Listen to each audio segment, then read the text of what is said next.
Welcome back to Night Talk. Get to the point. We're talking about the economy. We're talking about the protests. We're talking about where is America moving forward into for 2015. And Dr. Davies, it's interesting because the two economists on this panel tonight brought up both statistical facts but different perspectives on those facts. And so I want to come to you first and ask you this question. Basically the theme of my starting point. Where's the disconnect? Because the protests that we saw on the streets earlier with Occupy Wall Street several years ago. Now when you start seeing things such along the lines of Black Lives Matter, they're now bringing up not just the disparities between the police and African Americans, they're now talking about employment, economics. They're talking about all types of disparities when they're bringing this up, but yet we hear numbers, like Dr. Yeltekin said, that seem to show everything going in the right direction. And we are 5 years removed from the end, officially, of the Great Recession.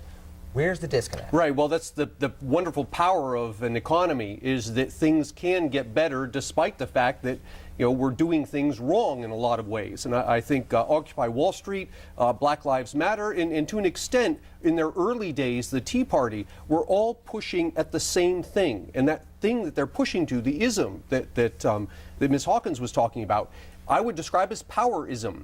That is, that this sense that too many people are trying to tell us individually how to live our lives, what to do, what not to do. And I think that is the great drag on the economy currently. We've turned to the government as a solution, and the government in turn has done what governments do. It's told us what to do. That's the exact wrong recipe for a vibrant economy.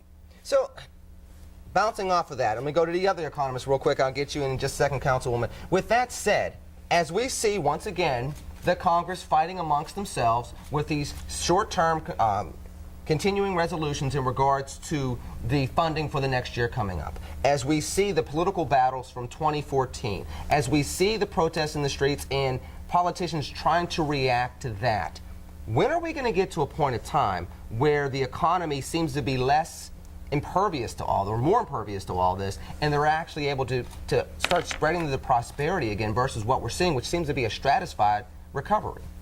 That's absolutely true. I mean, one of the things that we do not see is any increases in the wages. At least it's very modest compared to what we're seeing in the labor market.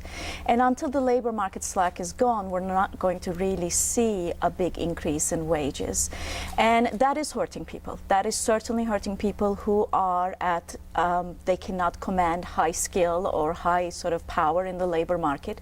And that is going to increase the disparity. With disparity comes a lot of social and political problems. So you can't ignore it until our people are on the street. You have to address that head on. And you can't squabble about, whether we have enough funding for the for certain entitlements and so on and so forth, and ignore the big elephant in the room. Well, I'm going to ask you both this. I'm going to go back to you, and then I'm going to come to the Councilwoman, because part of it's her problem to try to figure out, which is this. We've also seen Wall Street go to record amounts. Even when they've had a bad day like today, they're still on the cusp of record numbers. How do we get to a point in time where that Wall Street success, Dr. Yeltekin, and I'll go to you eventually, Dr. Davies, where that Wall Street success, the type of recovery we've seen with the banks and we've seen from people that are the higher ends of the economy, when does that start, for lack of a better term, trickling down to the rest of America? Well, I'm not quite sure if that trickling down is going to be as effective as in the past recoveries. I mean, there is a global issue, not just in the United States, of increasing disparity in income. And that is not going to be resolved if we just wait for the economy to recover, because the economy can actually, in general, recover, but still disproportionately affect the people who do have this power, the economic power as well as the political power or the social power. And good policies are going to come into effect.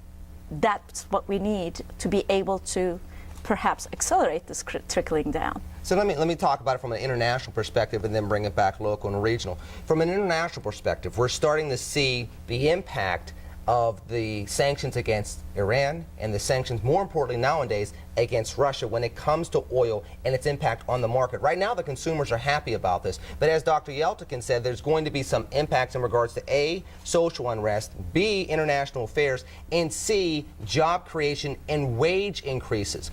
When do we get to a point in time, what would it take from an economical point of view, what would we need to see to start stemming some of the fears and getting the global economy revving again? Yeah, that's a very good question, and I think you've got to separate, on one hand, the political answer from the economic answer.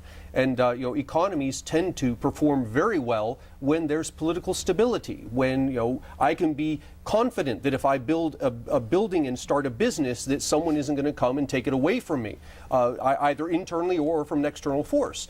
So to the extent that we can have a greater amount of global peace, you'll see the global economy naturally pick up. Now, with that said, though, as we're talking about Russia and Ukraine, let's leave Iran and the Middle East out of this for a second, because that's a different animal than what we're seeing in Russia. This was somebody that was a frenemy of the United States for the last 15 years. Well, now we don't know if they're frenemies, enemies, or this is just some growing pains, if you will. What type of signs and signals would the global economy and those that push the buttons want to see in order to bring about that more confident, or a higher level of confidence in regards to peace moving forward, to bring about a greater sense of security and thus a better economy? Yeah, well, that's the interesting thing, because it's not just oppressing people that causes the economy to slow, but uncertainty itself can cause the economy to slow. So simply the fact that we don't know whether country X is a friend or an enemy, that alone is going to create a drag, simply because people won't plan for the future, because I don't know what the future is going to hold. So I'll sit on my money, I won't invest, I won't create jobs until everything calms down. Which is interesting that you say that, because you bring it back regionally, Councilwoman Hawkins. We also understand that, okay, from a city council perspective, it's nothing but Democrats. From a county council perspective, it's predominantly Democrats. In Western Pennsylvania, that's what you have. We knew that the Republicans were going to take over the Senate. They have the House. President Obama's not going anywhere for the next 2 years, yet we seem to have this stagnant air around the economy. As you're sitting on council, as you're looking at these issues, how do you see the best ways to navigate through the minutia? I think one of the things that we can do is try to reach some agreement on what will work best for our region. And I think where we can come to some kind of mutual understanding is with our MWDBEs, Minority Women Disadvantaged Business Enterprises. Because statistically, it's going to be MWDBEs that tend to hire and train and employ people who are minorities and women as a whole. You may have a huge Fortune 500 company, but it's going to be a small business that has perhaps 100% minorities or 100% women, as opposed to, a Fortune 500 talking about 3% minorities. So I think that's where we can work together to try to make sure that this economic boom we're seeing trickles down to some of our constituents. Now that goes back to what you were saying, Dr. Yeltekin, in regards to good policy, but where's that fine line? And I'm going to ask you first, Dr. Davies, then come back over to this side of the table. Where's the line between good policy and overregulation? Because the Obama administration can make the claim that we tried to put good policy into place to correct what happened in 2008, and now you hear many businesses saying we are overregulated and thus you're harming our business. Right, yeah, that's absolutely right. We need some regulation. You don't want businesses, polluting the waterways, for example. But that's kind of the extent of the regulation that you want. I share Ms. Hawkins' concern about minorities and women being employed, having jobs, but the first step is to get those jobs in the first place. The best thing the government can do is to reduce the amount of regulatory hurdles the small businessman has to go through. Pittsburghers are generally quite entrepreneurial. To release that talent, government needs to step out of the way. Let them do what they know how to do best, which is starting businesses and creating jobs. Dr. Yeltekin, are we shrinking that gray area between good policy and overregulation, or has it been growing over the last couple of years? That's a very good question. I mean, as far as sort of financial market is concerned, there is a concern that whatever is going to come once we actually find out all the details, that the financial markets may end up being overregulated. And overregulated doesn't mean the number of rules they have to adhere by. It's sort of, whether they are the right rules or not. Exactly. What is the impact? Does it actually control some of these bad externalities while still allowing for innovation and productivity and so on? But going back to your point, I do agree that we don't want to over-regulate. And I do agree that that can kill off certainly innovation and other gains in the economy.